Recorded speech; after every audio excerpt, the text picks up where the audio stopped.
Atout économique pour construire des systèmes d'élevage performants, les prairies du Massif central sont le résultat des interactions entre le milieu et les pratiques des éleveurs.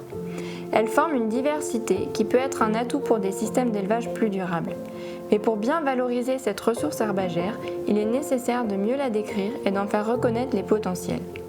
Ainsi, dans le cadre de AEOL, une compilation des typologies des prairies a été réalisée et ce travail a permis d'aboutir à un livrable. Ce dernier renseigne la composition botanique des prairies avec leur potentiel agronomique et écologique.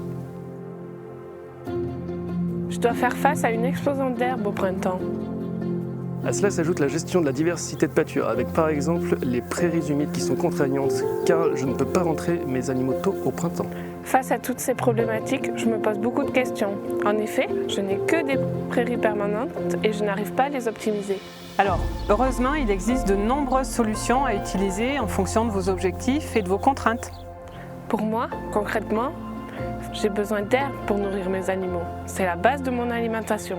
Afin d'appréhender l'ensemble du système, il existe un diagnostic multifonctionnel qui s'appelle DIAM. Il vous permet d'aborder la spécificité de vos prairies et leurs atouts. C'est un outil d'accompagnement qui donne une image du système qui nous servira ensuite à discuter des adaptations ou des évolutions à mettre en place pour atteindre vos objectifs. Vous gagnerez ainsi en autonomie décisionnelle et vous pourrez adapter vos pratiques agricoles pour utiliser au mieux le potentiel de votre ressource prairiale. Le DIAM m'a apporté un triple diagnostic. Tout d'abord sur mon système herbager, les services écologiques et environnementaux et leurs répercussions sur la qualité de mes produits. J'ai maintenant une vue d'ensemble. Chaque parcelle remplit une fonction différente, ce qui donne de la cohérence, de la résistance et de l'équilibre à mon système.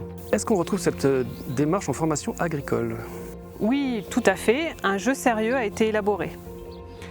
Donc pour bien comprendre le sens des services écosystémiques et également de la diversité prairiale, on a créé un jeu dans lequel toute la typologie prairiale a été décrite à travers des types simplifiés qui permettent de voir les qualités de production, les qualités d'environnement et les services patrimoniaux que peuvent rendre la prairie. Chaque joueur est un éleveur qui va avoir un parcellaire qui va faire évoluer en fonction de scénarios aléatoires qui vont arriver. Donc l'important, ça va être de voir à l'échelle du territoire comment la complémentarité de ces parcelles et entre les exploitations permettront de gérer ce territoire de façon durable. Mieux connaître la diversité des prairies permet une meilleure gestion des systèmes. Cela impacte toute la chaîne construite autour de l'agriculteur et ce, quel que soit le circuit de commercialisation. Le projet AEOL fait un lien entre plusieurs enjeux. Produire mieux, manger mieux et gagner en transparence de l'agriculteur au consommateur.